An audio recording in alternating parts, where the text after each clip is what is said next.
In today's video, we want to show you this new tool. This is a Coptic bookbinding wooden toolkit, and it's used to create hand-stitched bindings. With it, you can make notebooks like this one.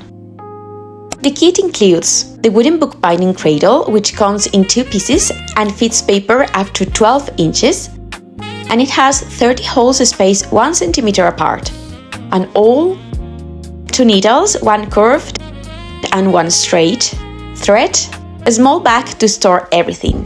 To make our notebook, the first thing we're going to do is fold the sheets to the size we want our notebook to be. In this case, we folded A4 sheets in half to make an A5 notebook, and we also folded this piece of cardstock for the covers.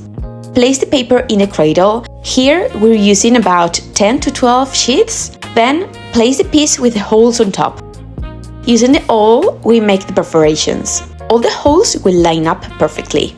You can also play with how many holes you want to make. You can punch all of them or just a few, depending on your design.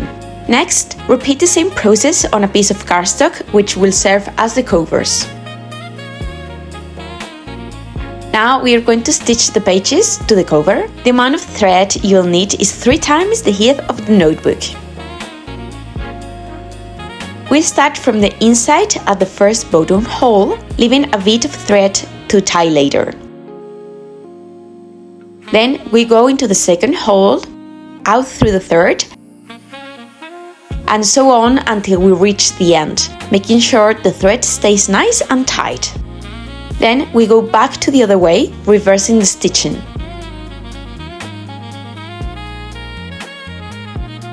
We remove the needle and tie a double knot. It's normal for the pages not to line up perfectly with the edge.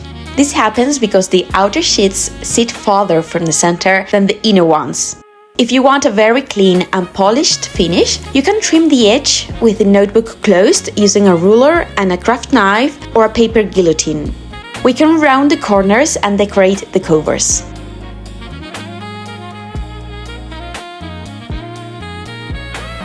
Starting from this basic stitch, you can also try more decorative ones. These types of handmade bindings require patience and care, but the result is beautiful. Plus, the process is incredibly relaxing. We encourage you to try and create your own notebooks. With this exposed stitching style, you can even make them as gifts. Let us know in the comments what you think and if you ever tried this before. See you in the next video.